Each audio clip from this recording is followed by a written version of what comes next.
안녕하세요. 5분 눈맞춤의 이도수 목사입니다. 아프가니스탄에서 390여 명이 우리나라로 들어왔습니다.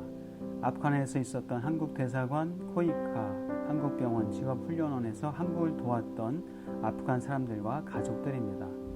그들이 오게 된 이유는 한국을 도왔다는 이유로 탈레반에게 큰 피해를 당할 수도 있기 때문이죠. 미국, 영국, 프랑스 등도 자국을 도와서 일했던 아프간 사람들을 받아들였습니다. 그들을 특별 기여자로 인정해서 우리나라도 그들을 받아들인 것이죠. 국제사회에서 호의를 베푸는 것은 마땅히 해야 할 행동이라고 생각합니다. 그렇게 하지 않고서 우리가 어떤 도움이 필요할 때에 다른 나라의 도움과 협력을 기대하거나 이끌어낼 수 있을까요? 우리도 6.25 전쟁 때 UN 16개국의 도움을 받았습니다. 1.4태 때 흥남부두에서 미군 함정에 10만 명이 넘는 피난민들이 몸을 싣고 피난 나올 수 있었습니다. 또한 여러 나라로부터 선교와 구호, 지원이 있었기에 우리나라가 설 수 있었습니다. 한국 땅을 밟은 아프간 사람들의 마음이 그저 편하기만 할까요? 고국을 떠난 안타까움과 불안과 초조함이 가장 클 것입니다. 그리고 안전한 곳으로 왔다는 안도감도 있겠지요. 성경에서는 강한 자가 약한 자에게 호의를 베풀라 말합니다. 믿음이 강한 우리는 마땅히 믿음이 약한 자의 약점을 담당하고 자기를 기쁘게 하지 아니할 것이라. 우리 각 사람이 이웃을 기쁘게 하되 선을 이루고 덕을 세우도록 할지니라 말씀합니다. 초대교회 당시 로마 교회는 우상에게 바쳐졌던 고기를 거리낌 없이 먹는 사람들이 있었던 반면에 먹지 못하는 사람들도 있었습니다. 먹지 못하는 것 때문에 믿음이 없다고 무시당할 수도 있습니다.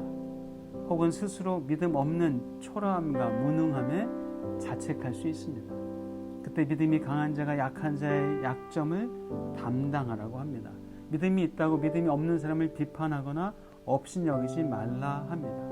큰 냄비가 작은 냄비를 담듯이 진리는 지키면서 다른 점과 약한 점은 수용하고 인정하고 품으라는 말입니다. 그까지 고기를 왜 못 먹느냐? 복음을 제대로 알고 있느냐? 라고 비판하거나 업신여기지 말라는 말입니다. 오히려 그럴 수 있지.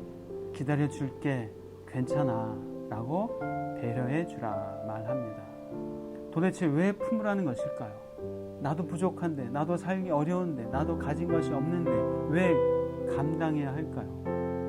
바로 그것입니다. 우리도 부족함과 연약함과 두려움으로 힘들어하는 존재입니다. 시기, 질투, 미움, 거짓, 탐욕, 불신 등 이런 수많은 죄악 때문에 끔찍한 멸망에 처해졌지만 그것도 모르던 존재였습니다. 그럼에도 하나님께서 우리를 받아들여 주셨습니다. 하나님께서 엄청난 호의를 베풀어 주신 거죠. 하나님은 아들 예수 그리스도를 이 땅에 보내셨고 그 아들을 믿는 자들에게는 하나님의 자녀가 되는 권세를 주셨습니다. 사실 우리는 하나님께 쌓은 공로도 없을 뿐더러 하나님의 자녀가 될 수 있는 자격과 가치도 없습니다. 하나님과 하나님 나라를 위해서 기여한 것이 전혀 없습니다. 우리나라에 온 아프간 사람들은 그래도 한국을 도운 공로라도 있는데 말입니다. 그러므로 그리스도께서 우리를 받아 하나님께 영광을 돌리심과 같이 너희도 서로 받으라 말씀합니다. 자, 은혜는 선물입니다. 고대 사회에서는 어떤 사람과 선물을 주고받는 관계인가? 이것이 자신의 명예와 가치를 드러내는 척도였습니다. 받을 만한 자격과 가치가 있는 사람과 선물을 주고받을 때에 그 사람의 명예가 높아지거나 유지되었습니다. 그런데 예수님이라는 최고 가치 있는 선물이 연약한 자들, 그 죄인들에게 주어졌습니다. 그 정도의 명예나 가치가 전혀 없는 자들에게 최고의 선물인 예수가 전해진 것이죠. 엄청난 사건이며 우리 인간의 머리로는 상상해낼 수도 없는 일입니다. 하나님께서 우리를 최고의 가치로 여겨주셨습니다. 이런 엄청난 호의를 받은 우리가 누구를 받아들이지 못한다면 너무나 안타까운 일이 아닌가요? 교회는 누구든 사랑과 호의와 배려로 받아들이는 곳이어야 합니다. 우리의 신앙은 사람을 받아들이는 것으로 선으로 악을 이기는 것으로 나타납니다. 본질적인 것들은 반드시 지켜나가야 합니다. 그러나 그 외 비본질적인 것들에 대해서는 서로를 존중하고 받아들일 수 있어야 합니다. 진심으로 사랑할 수 있어야 한다는 말이겠지요.